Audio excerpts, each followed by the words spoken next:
Hello and welcome to Public Forum. I'm Amandra Bhatt. Today we talk about the 5-in-1 or the pentavalent vaccine which provides protection against 5 diseases, namely diphtheria, pertussis, tetanus, along with hepatitis B and the H influenza B or HIV. The government has recently approved an outlay of over 300 crore rupees towards the cost of the vaccine. The pentavalent vaccine, remember, was introduced in Tamil Nadu and Kerala in December 2011, the two states with the best immunization programs. The decision to expand was taken in August 2012 after an evaluation of the two states. The pentavalent vaccine was then introduced in phases in Haryana, Puducherry, Goa and Gujarat, with Jammu Kashmir and Andhra Pradesh being the latest to join the list. This expansion of the vaccine, however, comes amidst criticism that it is doing more harm than good, with deaths being reported following immunization in Kerala and other countries in the region. Today in Public Forum, we discuss the pentavalent vaccine. We also try to address some of the safety concerns around it.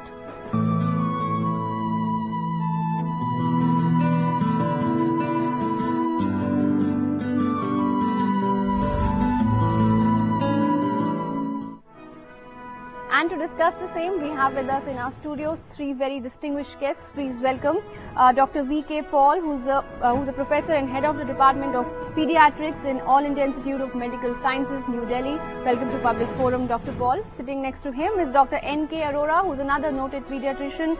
He is also the chairman of the National Committee on AEFI, which is Adverse Events Following Immunization. Welcome to Public Forum, Dr. Arora, and we are also joined by Aditi Tandon, senior journalist, special correspondent with the Tribune. Welcome to Public Forum, Aditi.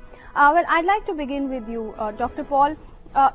Just at the outset, before we focus on the pentavalent vaccine, the most important thing, what are vaccines for? Because we all have been immunized as children. I was also immunized as a baby. What are vaccines intended for? How do they work? Well, vaccines are among the most useful, most effective, most acceptable and most affordable interventions that improve health, save us from diseases, and this is a boon of the modern medicine. Vaccines started with smallpox vaccine, which got originated almost 100 years ago. Smallpox vaccine resulted in elimination of a disease, scourge, from the face of this earth. So vaccines have a fantastic ability to save us from diseases, and in the current state of knowledge and technology, we have a large number of vaccines, of which many have now found place in our national program because we can afford them and we can give it to every child, every person who needs it. And the national program focuses particularly on children because before they become old, they are already protected against those diseases, and therefore our national program encompasses immunization of every child with the following vaccines. Number 1, BCG, to protect against tuberculosis. Number 2, polio vaccine, the oral polio vaccine to protect against polio. Then as a package of 5 vaccines that you are referring to, the diphtheria, gala ghontu bukhar, Hindi mein kehte hain, pertussis, which is whooping cough, tetanus, which is a disease which causes death and very, very severe disease, then hepatitis, liver infection protection, and Hib, which is influenza B, which is against pneumonia and meningitis, and later on measles vaccine. So this is the core vaccine package of our country today, and this has already saved hundreds and thousands of lives of our children. And as we add new vaccines, we'll save many more, and Hib, as you know, is more recent addition. All right, so you're saying it's a very effective public health intervention of guarding our children against this long list of diseases that you just mentioned. But Dr. Arora, if you could now focus on the pentavalent vaccine, could you tell us about the composition of it and the kind of diseases it protects us from? Dr. Paul has just told us that it contains 5 vaccines. Pentavalent is 5 vaccines. It provides protection against diphtheria, pertussis or kali khansi, and tetanus. Then now we have added hepatitis B, which is associated with jaundice, which is associated with, as the individual grows up, cirrhosis can occur, and cancer. In fact, this was the first vaccine against prevention of cancer for human beings. And finally, Hib, H influenza B. It's a bacteria which causes pneumonia and meningitis. And these are very severe variety of diseases. I would like our audience to know that 1/5 of all childhood deaths are because of pneumonia. And Hib contributes a large proportion of that. The second component is meningitis. When meningitis occurs with Hib, the residual, a lot of children die, 1/3 of them die, and 1/3 of them who survive remain deaf. They have mental kind of inadequacy left. They are left with seizure disorders. So Hib is a very, it causes very severe disease. So this pentavalent basically is bringing together 5 vaccines. So it's also called a combo vaccine. Okay. And otherwise, I'll have to give to my child DPT, 1 injection, hepatitis B, another injection, and Hib, 3rd injection. So instead of 3 injections at one go, we give only 1 injection. Okay. And what are the costs involved? Is it affordable, or how does it compare with the DPT vaccine? See, DPT is the traditional vaccine which is there in the national program since 1978. And hepatitis B was also introduced somewhere in mid-2000s, but only in 2010-11 it was scaled up to the whole country, but it was being given separately. From 2011, Hib is also given. Now, if I had been importing this vaccine from outside, then it would have been very expensive, at least 300 to 400 rupees per dose. But fortunately, now all these vaccines are manufactured in India. So the total cost of this pentavalent vaccine is around 50 rupees or so. Okay. So India has emerged one of the largest producers of pentavalent. Most of the pentavalent across the world is being provided by Indian companies. So India is a major player, and if children outside in Africa and other parts of Asia get Indian vaccine, it will be very sad if our own children don't get it. And I must add one other thing which is very important, which Dr. Paul mentioned, that vaccination is the only program which reaches the poor effectively. In the public health program, this is the only intervention which has some semblance of equity. Otherwise, a lot of other programs do not have that kind of a coverage. But in states of Kerala, Tamil Nadu, Himachal Pradesh, 85 to 90% of children get this vaccine, which clearly means it is able to reach in far-flung area to the most underserved populations, to the poor communities. Okay, Aditi, how big do you think this achievement is for us, this whole pentavalent vaccine, and how important it is for a country like India, where large numbers of children die because of these deadly diseases? Our children are vulnerable, and the stakes are higher when we compare ourselves to developed countries. Yeah, absolutely. As the two very good experts have pointed out, that the pentavalent vaccine is really, going to revolutionize the way public health is delivered in our country. And Dr. Arora was very right in pointing out that it's the most effective way of reaching the poor populations. Because how do you treat diseases? You treat diseases either through medicine or you treat them through vaccines. Now, the structure of public health is such in our country, due to poverty, due to lack of access to all kind of places. Terrains are difficult in the northeast, in Jammu and Kashmir regions. Generally human resource crunch is there. Right. So medicines and antibiotics, for instance, you take the case of pneumonia. How many children are actually reaching the healthcare facility? If you are detected with pneumonia, first the diagnosis is a problem. Right. Secondly, even if you are diagnosed, you don't reach the healthcare facility. Thirdly, even if you reach, UNICEF has estimated that only 1 in every 5 children who are detected with pneumonia actually get antibiotics. Right. So vaccine, that's how I see it, what Dr. Arora has just said, that vaccine is the most effective way of prevention. Because why do you go up to treatment? Let's prevent. So in that connection, the pentavalent vaccine, as I said, will revolutionize the way we, deliver public health in our country. Okay. And let us not forget that, when we have to talk of the Millennium Development Goal number 4, right, which specifically deals with under 5 mortality of children, children under 5 years of age. And India leads the world in that tally.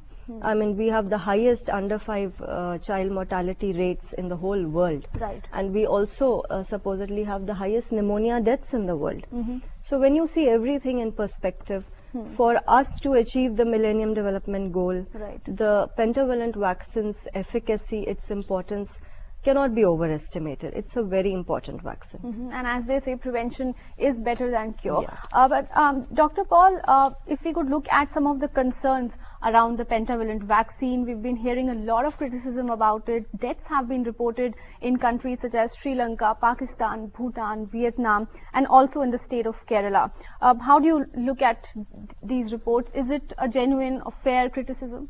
I think first is that we must recognize the fact that when our nation, or for that matter any nation, introduces such vaccines, it is based on a very clear understanding that this will give us a very overwhelming benefit. It will save many, many lives. And that has been done by our country through the most impeccable system under the Indian Council of Medical Research at the direction of the Supreme Court of India. The experts, the top experts, and with high level of integrity, looked at it in a scientific manner. And the first and foremost, therefore, is that when we went into it, we weighed the pros and cons, and we were very clear that the benefits are absolutely overwhelming compared to the risk that might be there. Second, we are not the first country to introduce pentavalent vaccine. We are among the perhaps among the last bunch of countries that are introducing pentavalent vaccine. There's a huge experience available across the country in our own region where this has been used and it has been found to be helping, say, babies. And last but not the least, another consideration, the private sector of this country and the rich people were accessing this vaccine for many years already. Right. So first part is that when we go into it, we have already looked into it in a systematic way. It's not a trivial decision which was taken by this country. Okay. The second part is that like any medicine, any product that's available in today's time and forever, perhaps, there will always be some issues around it. Okay. There will be some minuscule chance of problem. Okay. Some are related to the vaccine per se, which is even more rare, rarest of the rare. Sometimes there are issues about how we deliver it. Right. So there are things that could happen, go wrong with the vaccine. Occasional, 1 in a million, 1 in 10 million. Okay. And Dr. Arora is expert in this area, and I think he would be the best person to allude to this. But the other part is that sometimes problems occur because the injection issue may be there. So I think we need to distinguish, and I think Dr. Arora can actually highlight and really crystallize this issue, that whatever little we have seen as way of adverse effects and problems, what are they due to? But I want to emphasize that this decision, when taken, is based on our core belief that it's scientifically valid, and millions of other individuals across the world have accessed this vaccine and have made use of it. So parents need not panic about and then we'll discuss the about fallouts these of this deaths and- vaccine. And as you said, benefits here far outweigh the risks, which are minuscule. And public health decisions are not based on an individual risk. Public health decisions are based on the larger good, and a very large good, and that's the basis of public health decision. This is not an individual decision one-to-one, and that's the paradigm that has been used the world over. This is the modern paradigm. Right. And therefore we are into a very, very safe ground, and of course whatever has happened, we should discuss that, and I think Sure. Dr. Arora can throw light on Okay, Dr. Arora, let's focus on the question of the deaths first. What does the global experience tell us? Because in Bhutan, we understand 8 children have died. There have been 25 instances of serious adverse effects in Sri Lanka. There were 3 deaths from Pakistan. 10 children suffered in Vietnam. And, the estimates from Kerala are varying. Some are saying 12, some say 15, some even say 21 children have died. What would you say about these concerns? So first of all, I would like to correct you. So, so we say so many events have been reported, and causality, whether they are because of the vaccine or not, I think that also is a very important issue. Because if I find that deaths are occurring because of a particular vaccine, then I am worried. But the fact of the matter is, whether it was Pakistan, or Bangladesh, Bhutan, Right. or Sri Lanka, or Vietnam. In all these places, after very extensive local as well as international causality assessment, investigations of the death, it was conclusively proven that none of these deaths are because of the vaccine, pentavalent vaccine. The second thing, one important thing which came up in Sri Lanka recently, that if a child has a congenital heart disease, then probably the vaccine should not be given, because there was a unusual association with a possibility of death in those kids who had congenital heart disease. Okay. Now, the story actually, beyond that, there is very little. Now, coming to the issue of deaths in Kerala, in a few, 2 or 3 deaths have occurred in Tamil Nadu. Right. Few deaths have been reported from Haryana recently. A death was reported from J&K also. Right. Now, let's understand what is apprehended, what is going on in the community, and how does that superimpose on top of that in terms of these reportings. The nearest cohort, like India, we have an annual birth cohort of 26 million, while in China the birth cohort is between 16 to 18 million. For a 16 to 18 million children who are immunized, their immunization rates are better than ours. They report 40,000 AEFIs per year, out of which about 4,000 are serious AEFIs. That means so-called deaths and hospitalizations. Right. On the other hand, we are reporting just around 200 or so serious AEFIs. In India, the expected serious AEFIs for 26 million deaths is about around same, 4,000. Now, question is, are these deaths associated, or these hospitalizations associated with the vaccine risk? And this includes all the vaccines. It includes DPT, it includes measles, it includes BCG also. Now, in countries where the surveillance for this kind of side effects of the vaccine is poor, which is still evolving, then the possibility of panic occurring with these reportings is very high. Now, if you take the example of whether Pakistan or Vietnam, Bhutan, even Sri Lanka, the AEFI systems are evolving. Probably India is no better. Actually, before 2005, we had very, very poor the AEFI surveillance. It is only from 2005 onwards that we have gradually started reporting. We have set up a system. Now, today there are AEFI committees at the national level, state level, and district level, and the guidelines are available. The recent guidelines are repeated just about a year ago. So the system is just getting in place. Now, in a place where AEFI surveillance does not exist, but there is heightened awareness that some deaths have been reported from one country or the other country, then similar kind of, there is a greater kind of awareness and reporting starts occurring. And something very similar seems to be occurring in our country also. Now, all the deaths which have occurred in our country, they have been systematically, in a scientific manner, have been investigated, and causality assessments have been done.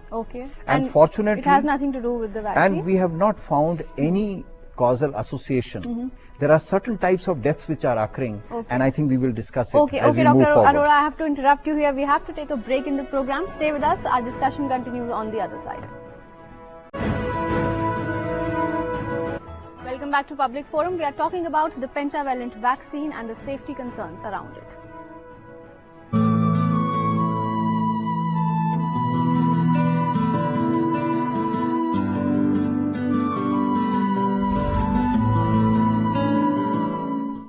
And right now in the program, we are joined by Mahua Chaudhary in our studios, who's an independent journalist. Welcome to Public Forum, Mahua Chaudhary. If I may continue with you, we were discussing the pentavalent vaccine and how this is an effective public health intervention, especially for a country like India. But there are also safety concerns around it. We've been discussing the deaths that have been reported from countries in the region, Bhutan, Sri Lanka, Pakistan, Vietnam, and also in our own country, in Tamil Nadu and Kerala. How do you look at these reports? How legitimate are these concerns? Well, when it comes to children, I think, and when there are deaths related to that, there is obviously going to be concern. And as a journalist, what I can say is that, vaccines we know are safe. That is a given, because without your safety trials, they're not going to be introduced. Right. But the problem is from the social aspect, I think, because when a parent loses a child, right, it's their right to find out what actually happened. What I see is a gap is in communication. I think what happens is when adverse events actually occur, there is really no clarification from the point of the government or hospital authorities. Parents are not really clear why the child died. Right. So that, I think, is the biggest gap at the moment. Also, I'm not very sure, you see, the kind of investigations that happen after the deaths occur, there are a lot of gaps there. Sometimes parents don't want autopsies to be done. Sometimes hospital authorities are not interested in doing it, or any other agency that is actually delivering the vaccine. Right. So these are the various gaps which actually impact the public perception of vaccines. So these are the gaps that the government needs to address, and in the media, which is playing a major role in actually generating interest or anxiety around vaccines, we are not very well informed about what really happens. Right. So whatever information is fed to us or given to us, we have no way of actually authenticating it. Okay. And so you see these also the problems that occur in the reporting of adverse events. So. Okay, we will talk about the role of the media here in greater detail a little later. But Aditi, where does this mistrust then come from? If a parent loses a child shortly after a vaccine is delivered, what do you tell them? No, really, as Mahua has pointed out, the systems, how are the audits really also happening in our country? What are the regulatory mechanisms? For instance, this is not the first time we are debating vaccine safety. We had a huge debate around the HPV vaccine for cancer of the cervix 2 years ago, and it was actually media pressure followed by politicians. A lot of politicians also became interested in that whole issue, because it was again an issue related to deaths of children, who were administered the vaccine, and that was during the clinical trial phase. And the vaccine had to be suspended, the HPV vaccine. Ultimately, it was the pressure from the media, from the community, which forced the government to set up a committee. And that was when the information started percolating down, what had really happened. That was when the publication came of the ICMR had set up a committee. And that was when we were told that, yes, there were problems. The consents were not taken. Adolescent girls had to give consent in writing, or their parents had to give consent, but it was ultimately investigated and found out that the hostel wardens on the behalf of these children were actually giving consent. Right. So where is our regulatory mechanism? It's nobody's case that vaccines are not safe, but it's the right of every parent, it's the right of every child, the right to health and the right to life. I mean, that's the ultimate right. You cannot be just messing around with it. So the systems and structures have to be put in place to inspire confidence in the community. Perhaps also inform them before you launch and go into vaccination drives. Right. For instance, there are still concerns around these deaths in Kerala and Tamil Nadu, and I must admit that as a journalist, even I do not know till today what the reality of these deaths was. Right. We actually woke up to this whole issue through an article, an editorial in the Indian Journal of Medical Ethics by Dr. Jacob Pulial, who really raised this whole issue of safety, and he questioned whether WHO was promoting a vaccine which is not being used in developed countries. The US FDA is not licensing these vaccines. True. So natural questions that we have to ask is, why are we licensing these vaccines in the country? why do we need these vaccines? The awareness part is lacking.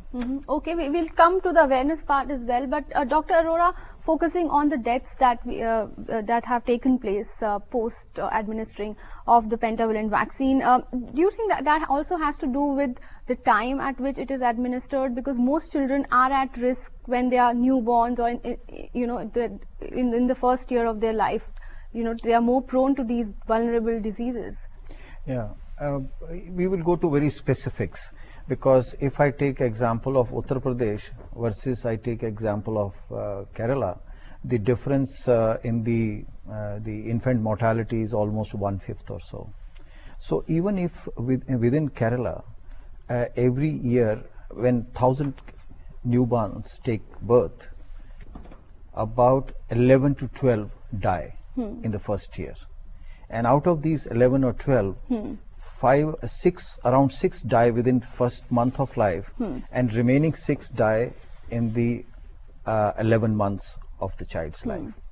So there are these deaths taking place, and deaths take place every day. Means the infants keep on dying because of various illnesses.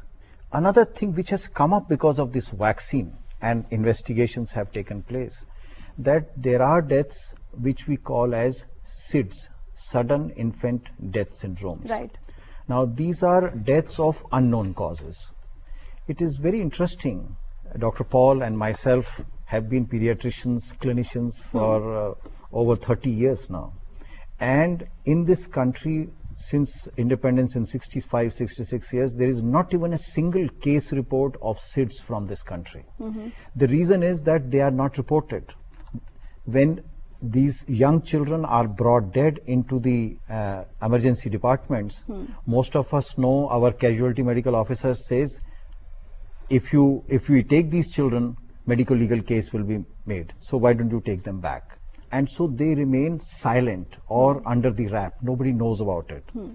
It is these vaccines which it appears has brought these deaths into open, because sudden deaths do occur and they have been reported from every community across the world. But in India, they have not been formally kind of documented. And these deaths which have been investigated in Kerala as well as in other parts of the country associated with pentavalent. In fact, we found there were some conditions, some deaths which were associated with some other comorbidities. Okay. But almost half of the deaths were which were labeled as SIDS, where we could not find a reason. And even when there has to be a causality, that the vaccine is causing a death, the reason for death has to be established. Okay. And in all these deaths which I am talking about, many of these deaths, cause could not be established. They were deaths of unknown reasons. And therefore it appears that these SID deaths for the first time are getting kind of open and they are being talked about because there is heightened awareness. There is another very important point in these deaths, that almost all the deaths reported following vaccination are within 72 hours of giving the vaccine. Okay. While when we go by international definition of AEFI, the deaths should be occurring, any event, serious event occurring between first 30 days after the vaccine is important. So beyond 72 hours, nothing is being reported. Okay. And so there has been extensive debate, not only in India but other parts, that it appears that it is because our systems, I just gave the example that in all our countries, South Asia, Southeast Asia, the AEFI surveillance is very poor. It is only recently that we have started becoming aware of these, and because of this heightened awareness in community, in press, in professional groups, in doctors, that they have started reporting that sudden death has occurred. Okay. So we have estimated the numbers, what are likely to occur and what are the actual reported numbers, and we find that even with the SIDS reported, what we are saying, what we have found that these are SID death, their number still remains much lower than what is apprehended or expected in the community like Kerala. I'm not talking about Uttar Pradesh. I'm not talking about Bihar, where infant mortality is very high. I'm talking about very low, the lowest IMR state. So even in these, this SIDS kind of deaths, where we cannot find a reason, we cannot attribute them to pentavalent without any basis. Okay, Dr. Paul, would you also agree that these deaths are coincidentally associated with the time at which this vaccine is administered? You know, the first year of life when a child is most vulnerable to these dreaded diseases, that is when these vaccines, particularly the pentavalent vaccine, is administered. I think, Dr. Arora, you could point out that the evaluation that you have done, so what have you found as attribution? And I think that will set the truth in front of the audience. Yeah, I will re-emphasize the points that in almost half of the deaths, there were some other comorbid conditions. Somebody had a congenital heart disease, somebody had another infection or so, which caused, or diarrhea or pneumonia or respiratory infection, which could have contributed to death.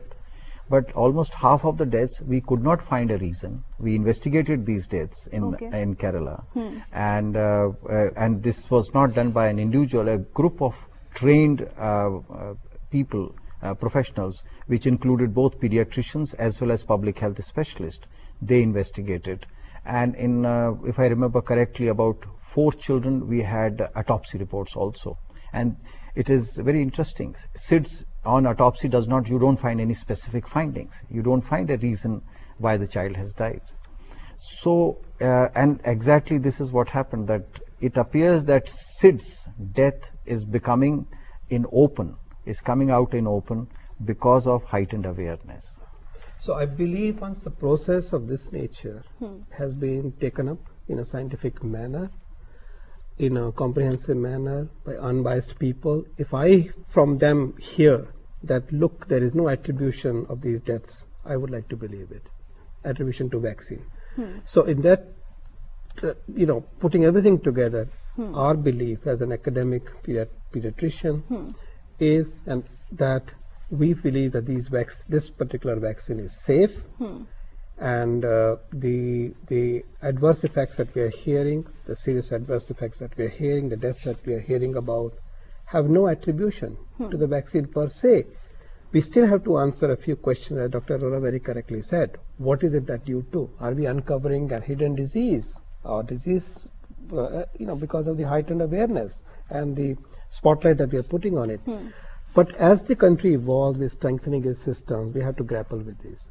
But the message that I would like to give across, having heard from him, having seen the report, and keeping a very close watch, that we as an academic community would like to believe that this vaccine is safe, the risks are not there, and we should continue to go ahead with this. At the same time, I think we all should be grateful to the civil society, grateful to the media for bringing these issues up, because we hold ourselves accountable to it. The government and the policymakers, we all are accountable to this, and in a democratic nation, these questions must be asked, because we should fulfill the scrutiny of the public and the society at large. And we would then, when the answers come from people and from the systems of our own country, I would then say, then we should all believe in it and then move on, because the larger cause cannot be made, sub judice, hostage to jingoism. Okay, Dr. Arora, you wanted to come in very quickly. I wanted to add up what Dr. Paul is saying and what I was saying before,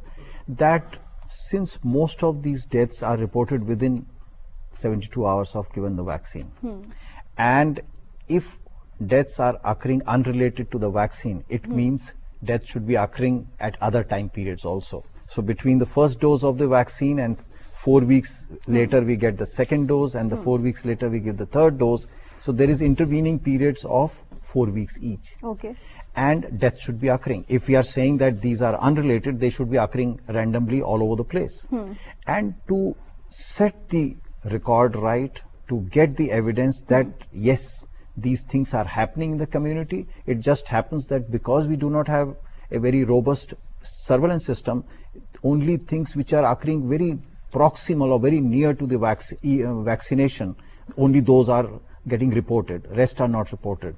So this country is going to take up a major study on the ground that infants who are vaccinated, they are followed up meticulously, a very large number, for after the first dose for next 4 months, to see that how are deaths occurring at every week after a vaccination and before a vaccination, to set this issue, because this issue is likely to come up for every vaccine. Right. Tomorrow, if I introduce rotavirus into my system, or I introduce PCV vaccine into the system, again this kind of voices will come up. Right. That the death is because of this particular vaccine. So we need to set out, and as very rightly said, I think we should be grateful to everybody who is raising a concern, raising a suspicion, because it is forcing the country to have a robust surveillance system, so that when we introduce new vaccines, this kind of issues so are taken care we'll of. discuss the concerns about immunization in general in our country when we return from this short break. Stay with us, we'll be right back.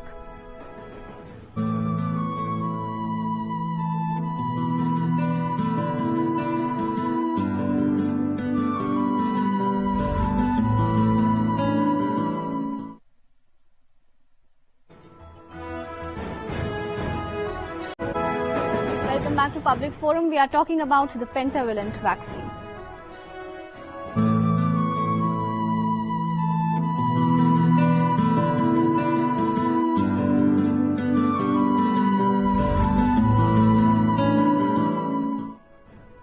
Okay, Mahua Chaudhary, I'll continue with you. In recent years, we've seen a growing number of parents who have concerns about immunization. Many are refusing to vaccinate their children because of something they've read somewhere or heard somewhere. How do we address these concerns? Because medical experts, of course, say that there is no evidence linking vaccines with deaths that are being reported or the after effects being reported. You see, you're absolutely right. You see, we are noticing a lot of resistance to vaccination. You must understand that in this country, we are actually more open to treatment. When someone falls ill, you go for treatment. Now, vaccines are about prevention. Right. So a lot of mothers will ask you that why should I vaccinate this newborn? Why, give an injection? There is also this fear of, injectables. They're scared about that. And because there is a lack of communication within the community, after DPT you can have fever or pain, or after BCG you can get a little bit of pus around the injection site. Now, since they're not explained why that these are natural side effects and they'll pass off in a couple of days, and if you give crocin, simple things like that, the child will be fine, and of course weigh the whole benefits of having the vaccines, parents are very scared. So one child has this, then the grandmother or the grandfather will say, this child was absolutely healthy, what happened to the child? Right. So because of a lot of lack of information, parents are pretty much scared to give vaccines. That conversation is still, there's a big gap. Right. And largely in the north. In the south, what happens, all the states, they've already got a very robust system in place. Right. So parents anyway go and immunize their children. But in the north, in the east, this is not happening.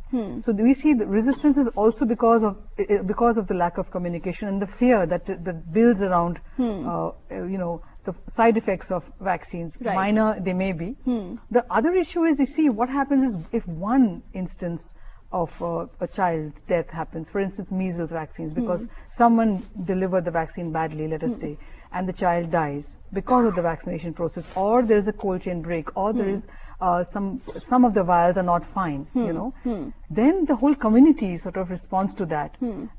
The system does not address these issues, or let's say issue apologies, for instance. Supposing a child has died because of some fault of the administration, that doesn't happen. Right. And because it remains like that, it builds fear within the community that should we do it? It's a question of a life. A very small child could be at risk. Right. So we need to address all of this. It's a systemic issue also. The polio program actually managed that very well. You knew about the whole issue of impotency and all that. The community stepped in, youngsters stepped in, religious leaders stepped in. So the program was able to address all those issues in different areas, in different ways. But the other, if you look at the universal immunization program, that doesn't happen. It's not there. So we could ride on the polio program and then take advantage of whatever's already been built. Right. We But have that's not success happening. stories. Yes, like we the have polio success program. stories, and we have been able to do that. But that one event, if it happens, it can actually damage the whole program in a big way. So Absolutely. Aditi, why do you think we are not able to convey these success stories, the benefits of these vaccines, and tell people that the side effects are minor or really small compared with the health risks that are associated with the diseases that they intend to prevent? Well, the element of awareness that I was earlier referring to, how much of that element is built into our public health delivery structures?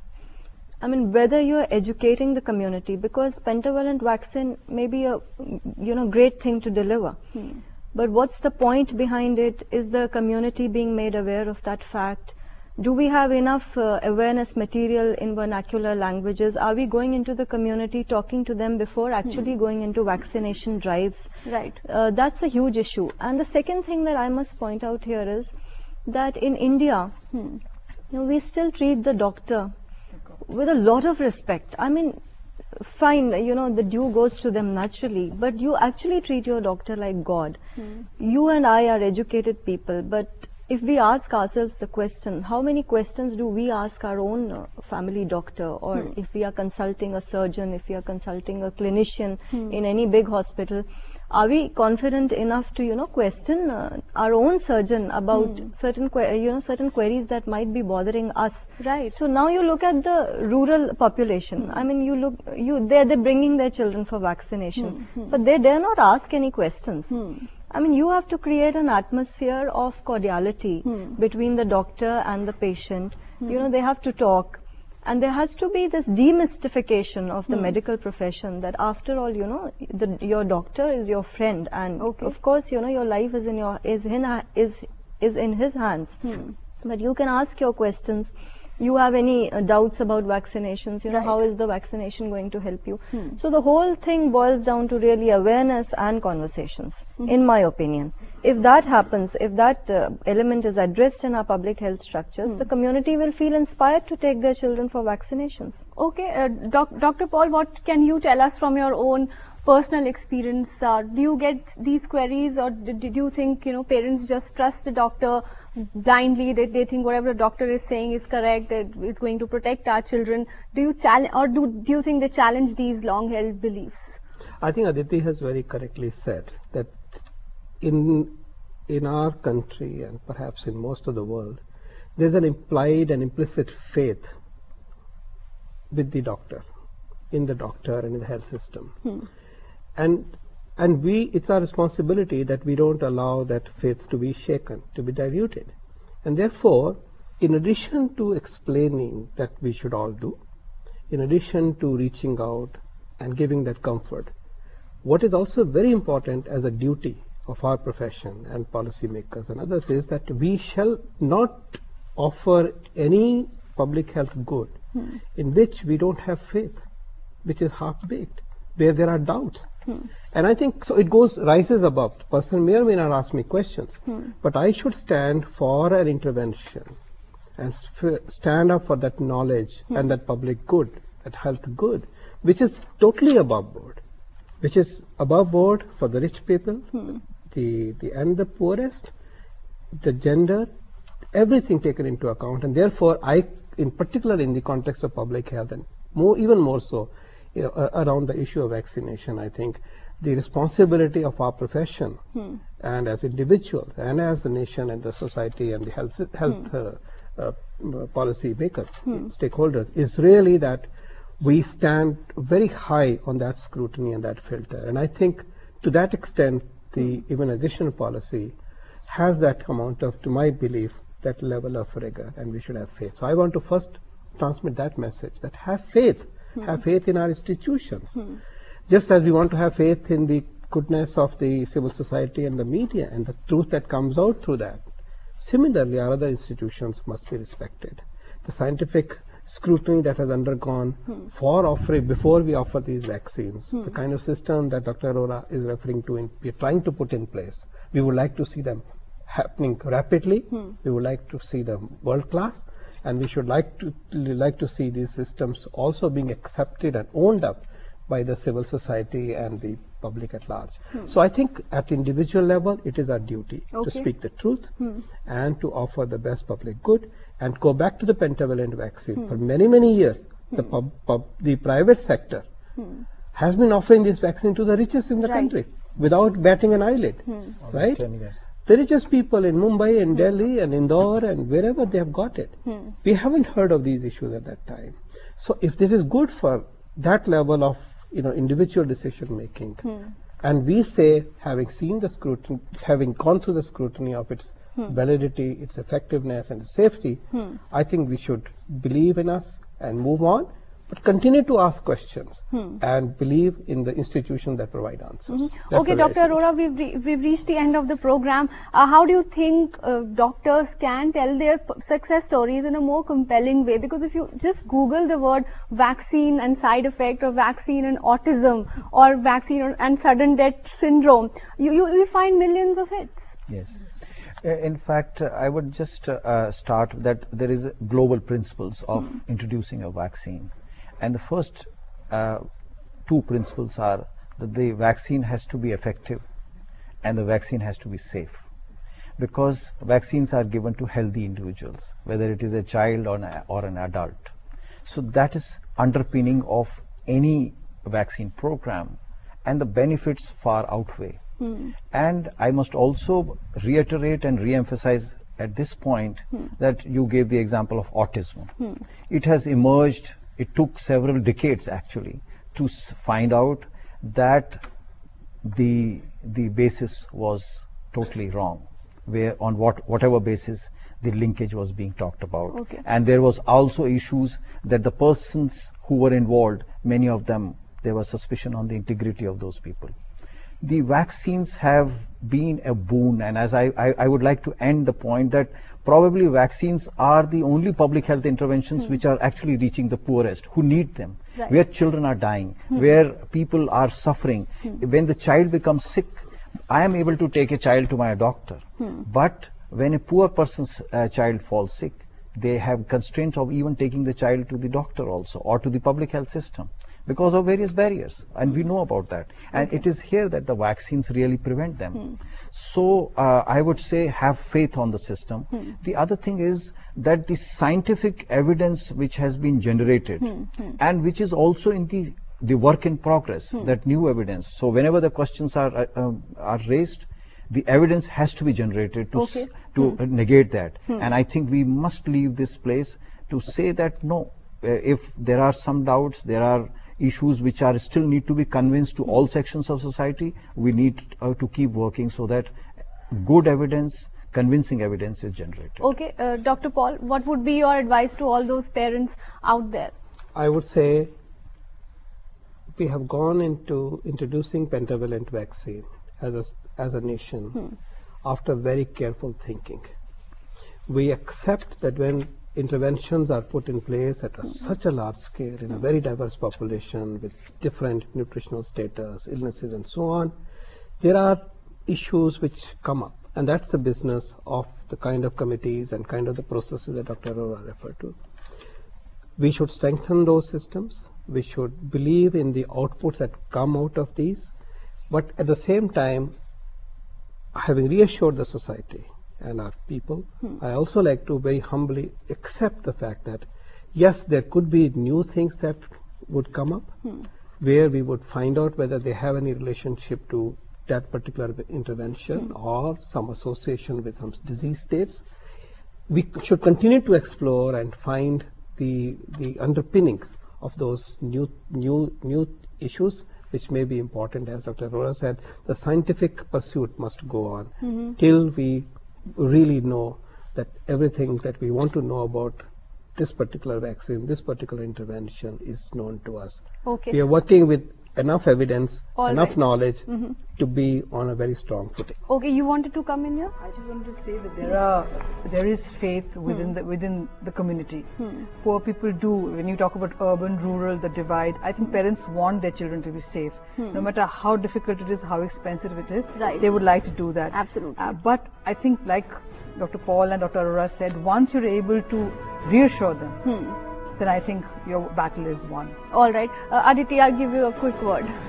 I just wanted to say that the vaccine, the whole vaccine debate is very important, but let's also not forget that vaccines are the real answers in these times when this whole issue of superbugs is coming up. We didn't discuss that issue, but the resistant strains that are coming up, you have to reduce the use of antibiotics. And how do you do that? You do that with vaccines. Absolutely. Well, on that note, it's time for me to wrap up the discussion here. I'd like to thank all my guests for coming to the studios. It was a pleasure having you all here. That's it for now in this edition of Public Forum. Thanks for watching. Goodbye.